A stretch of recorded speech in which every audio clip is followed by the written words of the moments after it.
Hello. Today we're going back to some terminology. The last talk we had was an experiment in aesthetics, in poetics, a casual talk. However, I want to go back to talking about morality and some of the definitions of terms that we'll be speaking about, and move on from there to some new subjects about values and principles bringing about our character. We want to keep the talk casual still. We're setting a pace of slow, methodical, simple, clear conversation in a voice that and in a language that is understood by most people. It will be not technical language.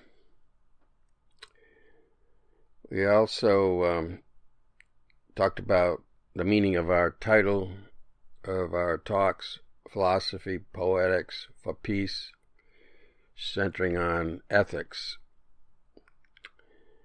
So we're going to go briefly over the terms again of morality and ethics and a little bit about philosophy, so that we're all on the right course of understanding when we talk. Plato talks about this, about understanding terms, and he's right. If you start off with an ambiguity of understanding on terms, then the talk becomes meaningless. So we do have to make sure we're on the right page.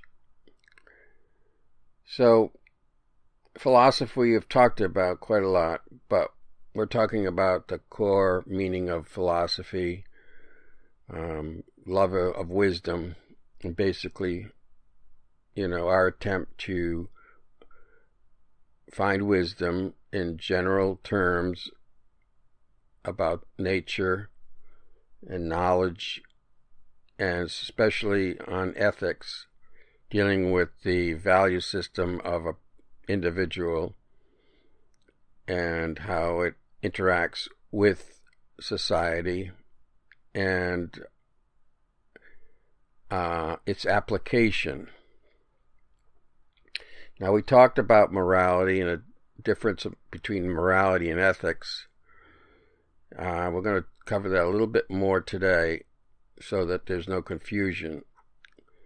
Ethics is, in simple terms, is a moral science. Morality, the term morality came in the late Middle Ages, apparently, and had some connotations and relationships with the Christian Church. Essays to about St. George or something of that nature, and one of the meanings of morality talks about a custom. It's a root part of the word. So morality can, as far as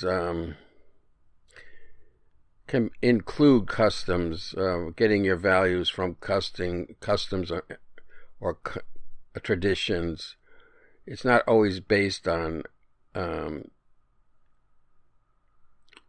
logic and reason.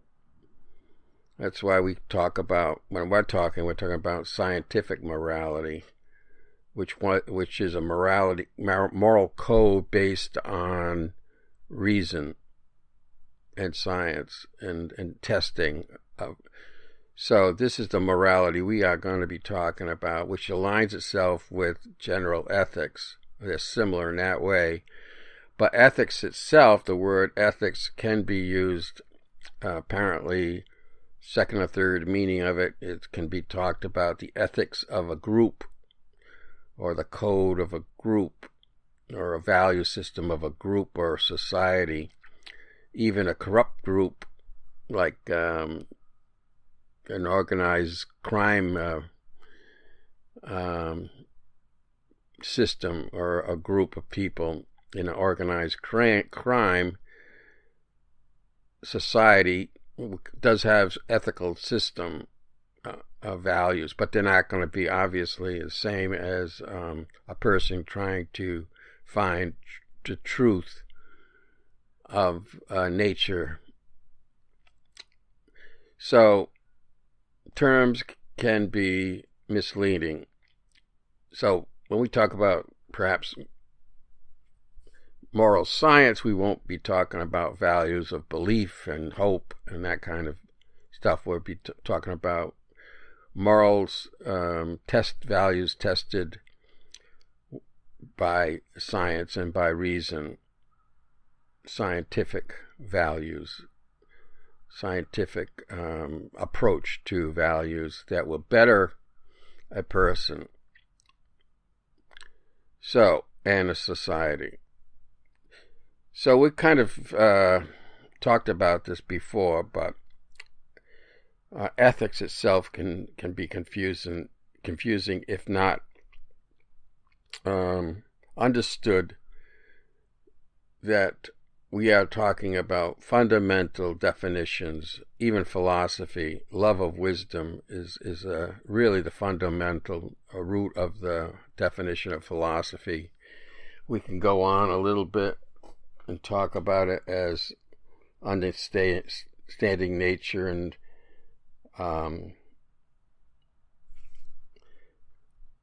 knowledge and aesthetics, and how nature interacts with itself. But there's many different definitions of philosophy itself. Someone's philosophy, an academic degree in philosophy, a professional philosophy, philosophy of medicine.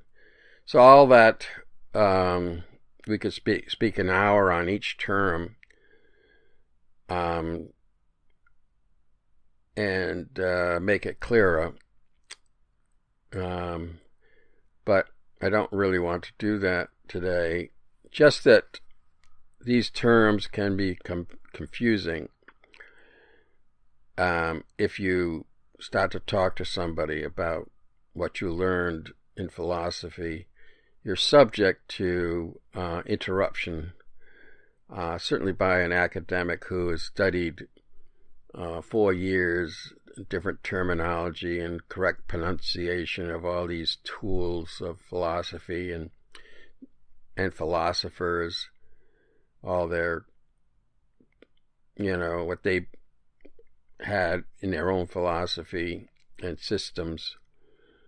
They're not willing to talk the language of a simple common language. They want to utilize their own language. It's almost a total different language in the academic field and so it's very hard for them to go back and use common language when they're talking about truth. They have a hard time talking about wisdom in general because they don't really study how to become wiser in college. They become technicians. And so to have a talk with them, can be a challenge.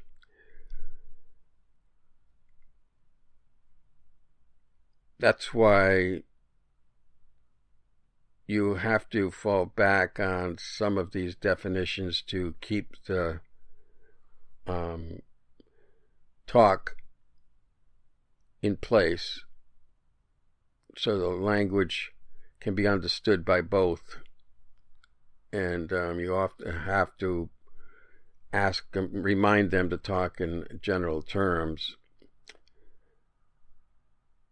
So it can be very, very confusing. That's why we must go back and redefine these terms and make sure that we're talking the root words and trying to keep things clear, simple, and in a voice and a language that everyone can understand. We are trying to find truth and its applications for ourselves, for betterment of ourselves, better well-being of ourselves, and our application to our life. And that's what our goal is in these talks, to bring it down to simplicity, and at least simplicity in language, and in a slow, methodical way we move forward. Now, I've already used well-being and betterment, so I really have to explain why I have those terms, why I'm using them. Let me say that most, and I think we've touched on this, most philosophers of the early Greeks, and we'd like to go back to the Greeks because that's where our foundation lies in early philosophy, and it wasn't as confusing back then. It was more straightforward. And so we also go back to the East and talk about Confucius and some of the earlier philosophers who talked about ethics. So we want to talk a little bit about betterment. Aristotle sort of was the first one to put terminology and tried to make it very clear what we meant by certain terms. But betterment and goodness was an aim that most wise men talked about in Greece and almost every part of the world, whether it was East or West, or even in the Southern Hemisphere. And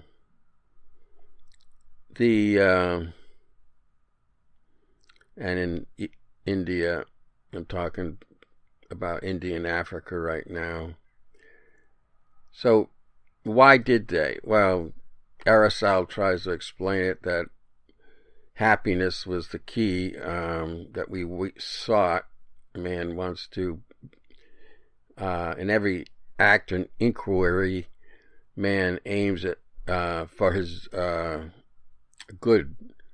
He does something for his good, whether or not he knows what is good, determines how wise he is, how much he understands, but he's searching to better his situation, and so, or for his own good, and therefore Aristotle jumps and says, well, therefore our ultimate aim in life, man's ultimate aim, is goodness.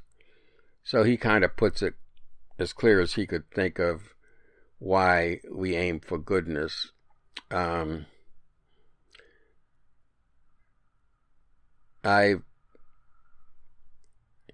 It's a general good way to think of why we do things, why man does things, and why he aims for goodness.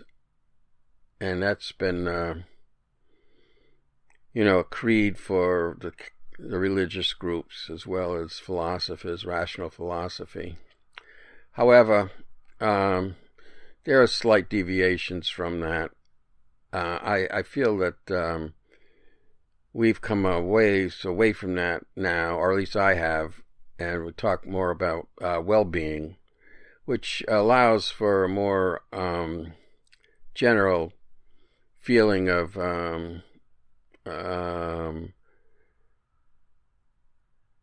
what we seek. We don't really seek for an elated state of happiness. So like a long-term happiness that I think Aristotle might have been talking about. It will give him the benefit of the doubt. The benefit of the doubt.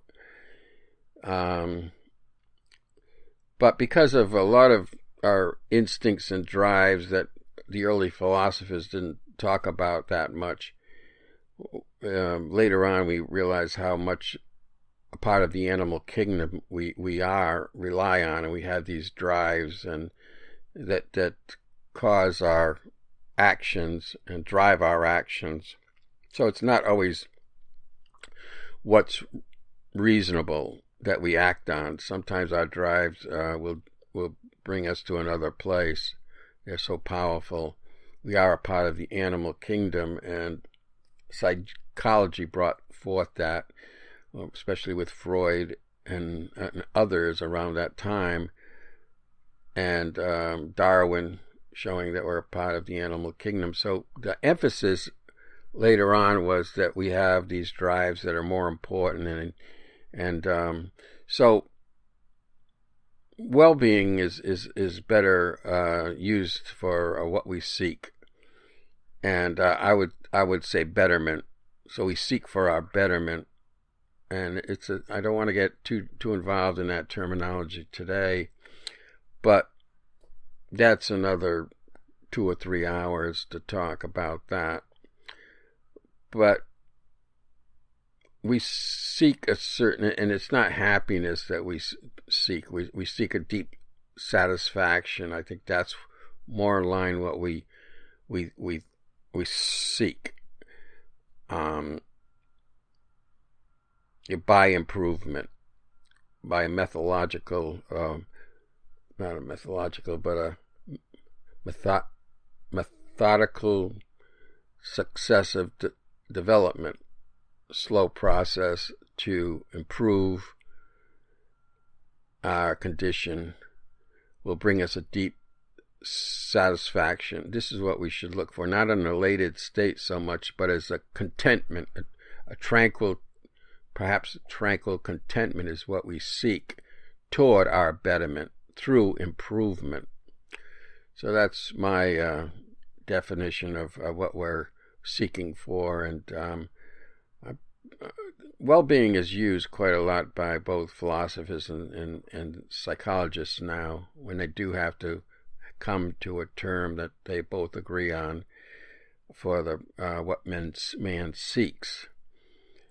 So I want to get into that debate right now, but that's certainly worthy to talk about. But it's close to goodness. It follows the same pattern, but that slight difference, as you can understand, every terminology, every term we used has to be clear in order for us to move on in that same direction. If we don't agree with terminology in our foundation, well, we're going to go astray from our path of truth, you see. And that slight variation in the beginning later on will drive us off the track of truth quite a lot. So the foundation of terms, the foundation of what we feel terms are, and so that we can talk about those terms and follow a path along what those terms, our foundation guides us, is extremely important. We always have to go back to it, and it's hard to leave it. Hard to leave it today, because each word needs more explanation so that we're on the right track. But we have talked about it in the past, and we're going to move on. We've learned a little bit from our last casual talk that we have to move on. We can't just stay on one term if we're looking to have our talk bring us to a certain place. And today we want to move on to what morality and what ethics gives us, and why do we apply this to how can we apply this to our everyday life? So we want some practical applications for these terminologies. We just don't want to talk about theory, but both are very important. So if we can come to a general agreement that, ethics is what we want to talk about, and toward a better well-being, bring ourselves to a better well-being through value systems and principles. And that's what we're going to talk about today. Now, values, we talk about moral values, hear about that all the time. You hear about moral codes, moral compass, moral integrity, moral imperative. I understand there's something going around moral beliefs. There's quite a few others that are in our common language. We don't use that so much in ethics. However, perhaps it's more, moral compass. It sounds nice. It rolls off the tip. It's fluent. Ethics is a little harsher word and pronunciation. But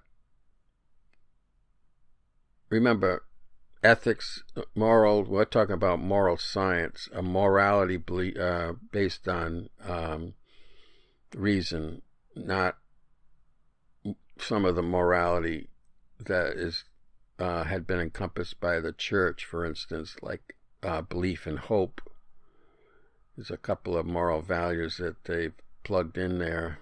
We don't talk about that in ethics. We're talking about moral values that stand up to reason, and that's what we're going to talk about morals, values that we want to encompass in our lives to help us, and we want these values to stand up to reason and logic and the tests of why we should have them as a foundation for our principles and values. Now, the difference between values and principles are slight, but we'll say values, and virtues. There's a lot of talk about in philosophy about values, and they're usually given in one word, values.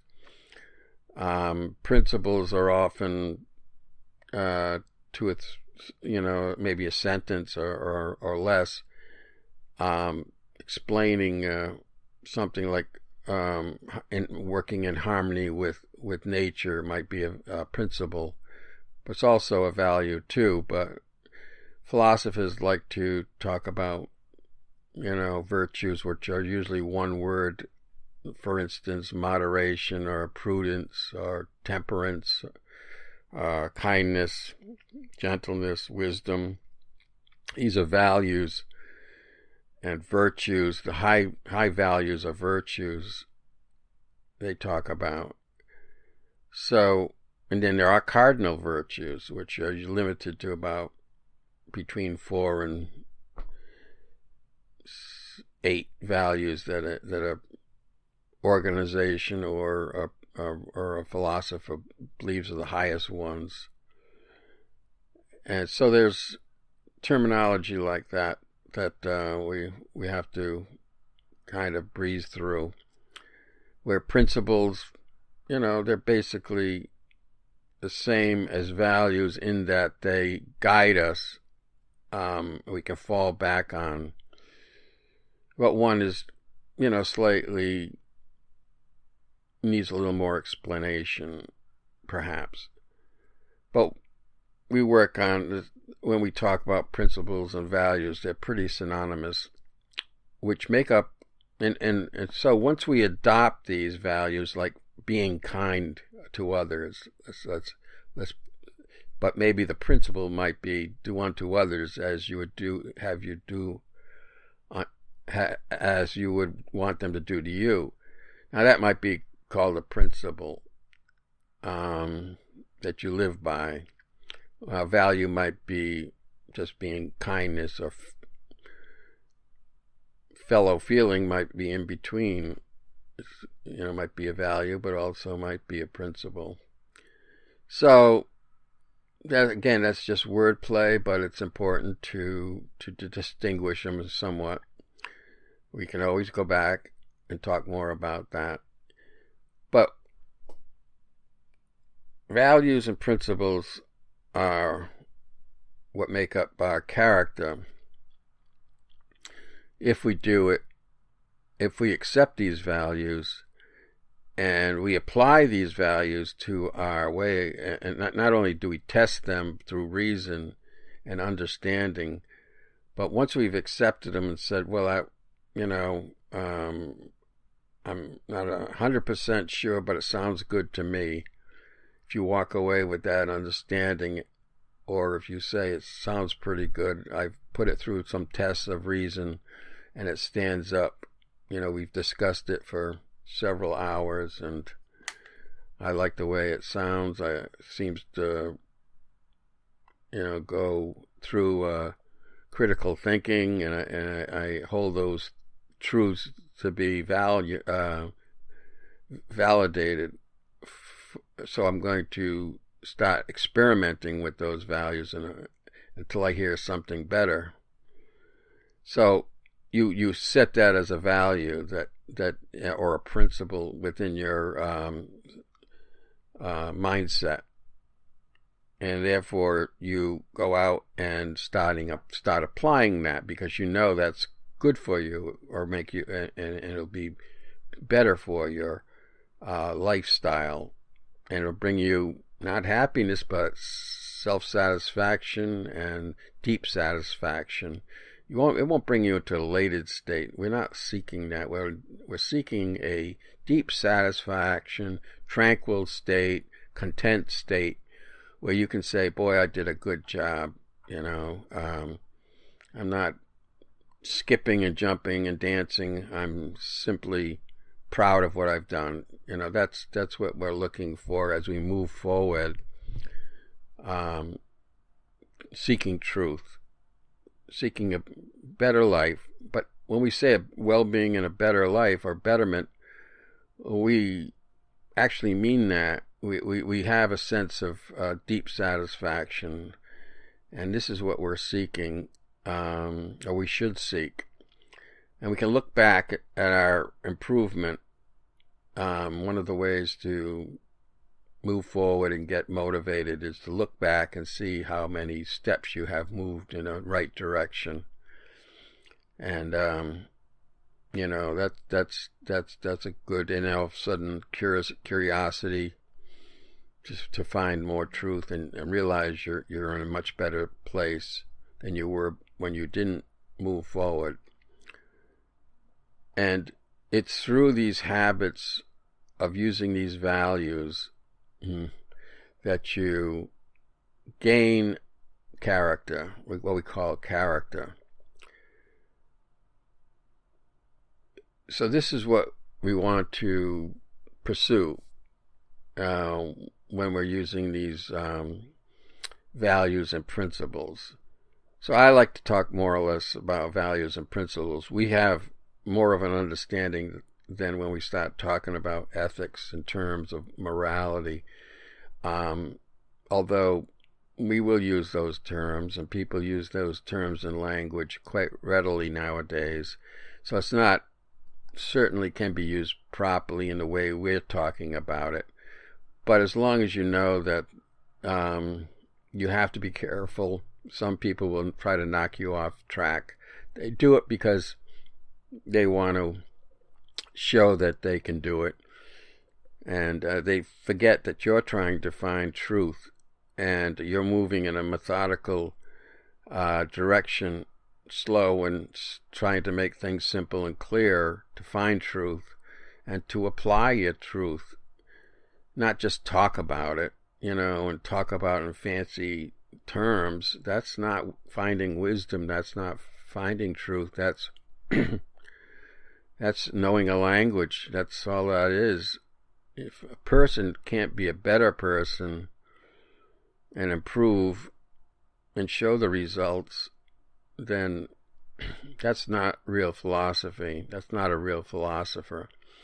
And the early days of the Greek philosophy, when it wasn't tied up with religion so much, or very little, and men were seeking truth, they looked on other philosophers or wise men, and if he couldn't live a wise life or apply his principles that he's talking about, then he wasn't considered a wise man.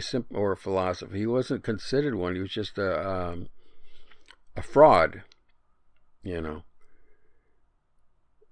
if we borrow some of the virtues and principles of the East, like courtesy, filial piety, oneness with the path of life, oneness with the path of the laws of nature, you see, those principles which were so important in the East. Balance is so important in that philosophy of the East, where if we don't apply balance to our life, or we just talk about it, if a person isn't balanced, then he's not wise, and he shouldn't be calling himself a philosopher, not the way we define it, not the way they did in the beginning. But as time goes on, words get hijacked and mean many different things, and even wisdom is thought of as an external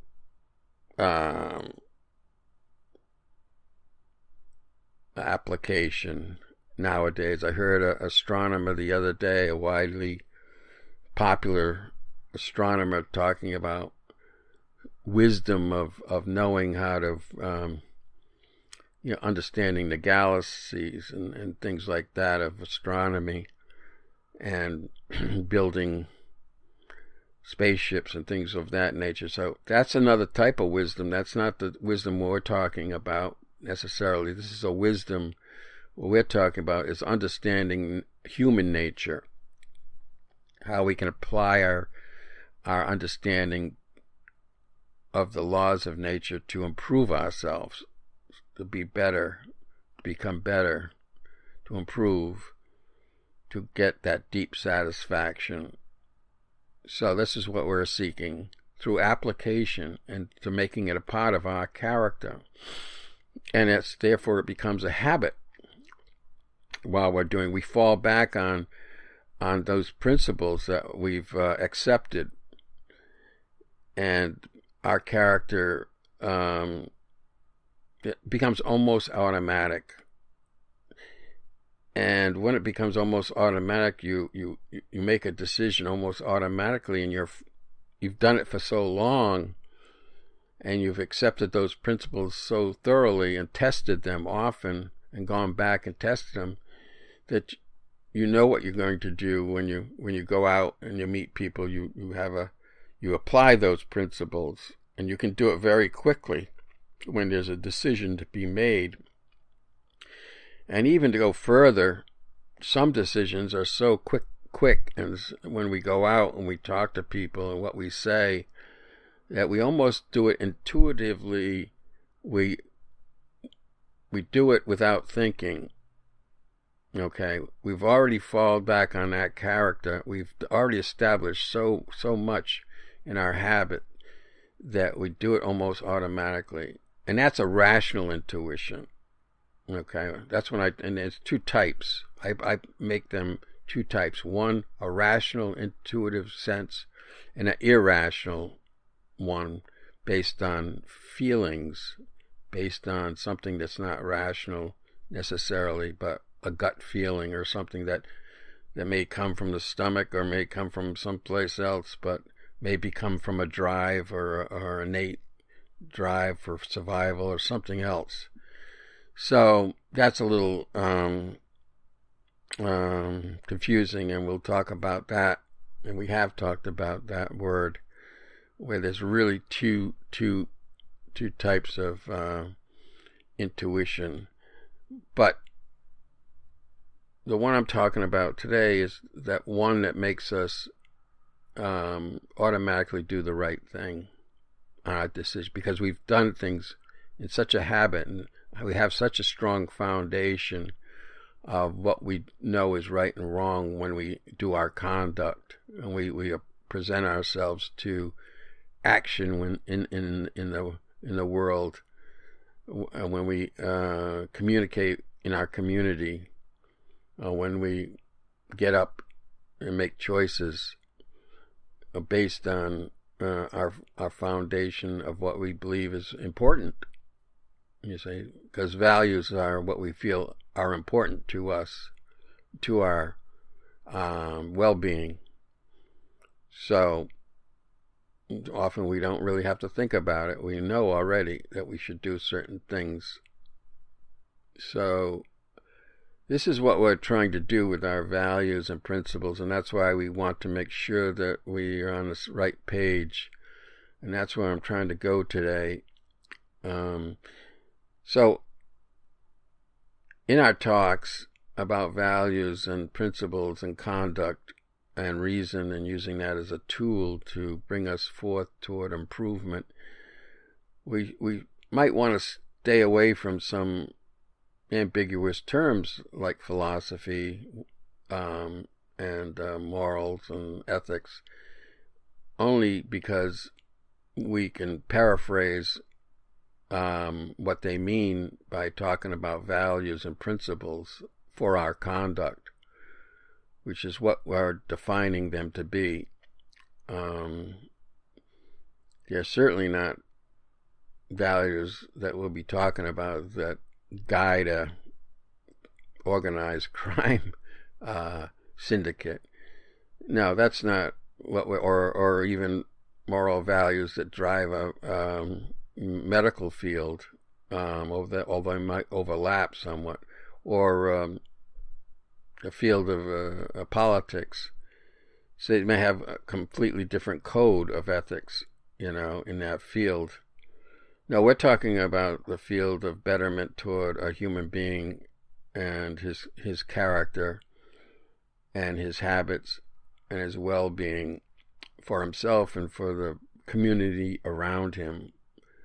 How to share that and to teach that to his friends, family, and his next generation. This is the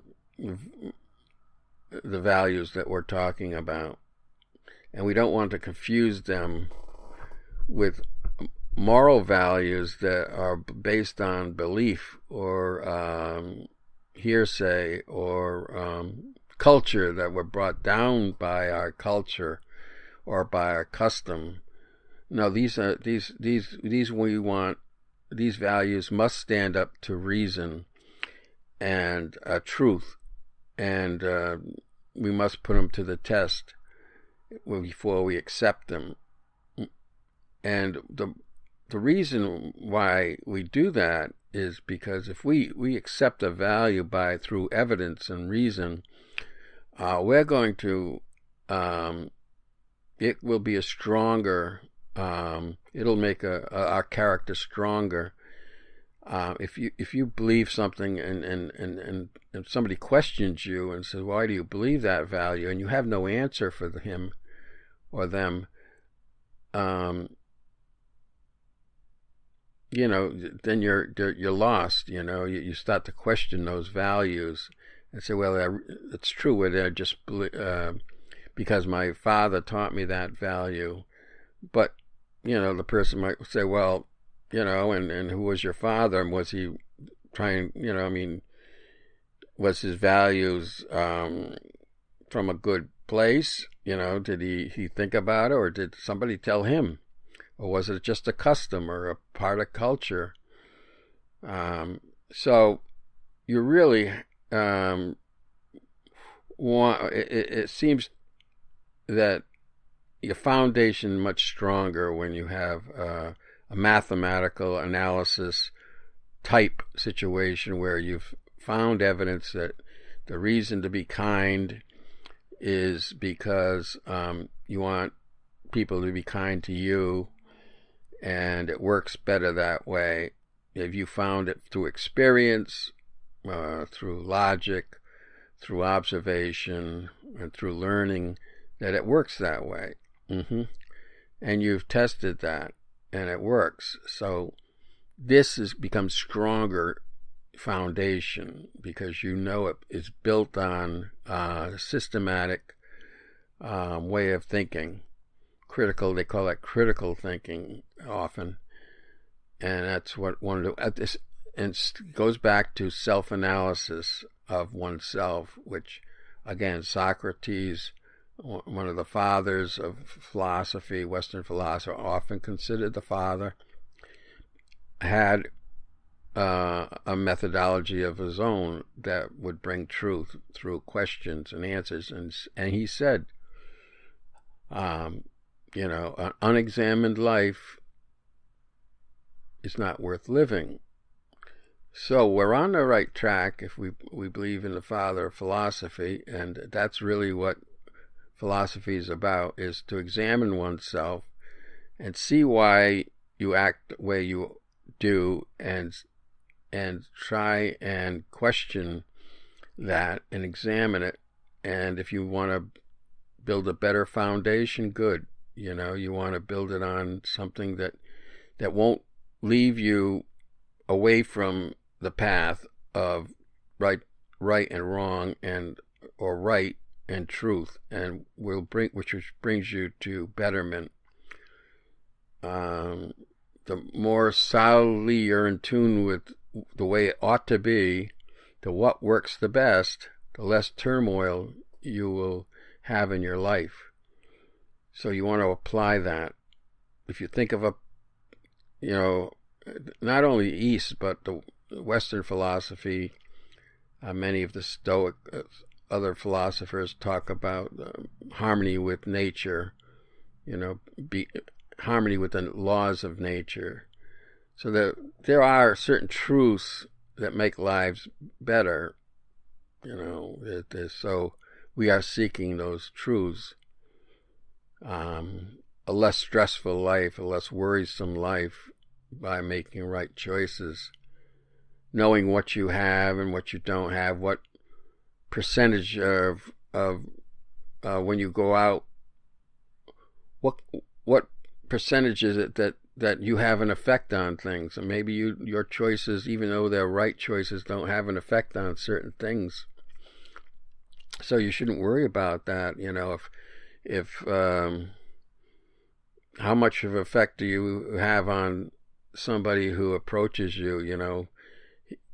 That's just what's going to happen. Now you have an effect on what you do, but you don't really have an effect on that other person. Even so, that person may hurt you.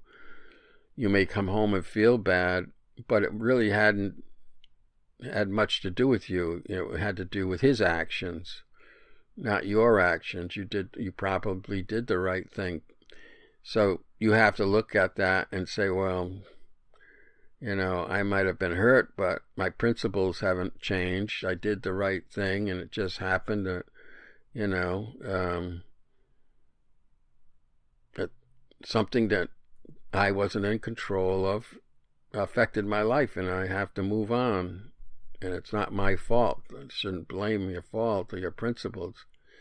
You don't want to start questioning your principles. You can go back and say, well, let me question my principle, make sure it's right on this situation, and then say, okay, I feel better because it had nothing to do with me. It had to do with that person's problems. Things like that are what we're going to discuss, which will make you understand how to deal with the real world, how to apply philosophy in the real world, so that, or what they call the real world.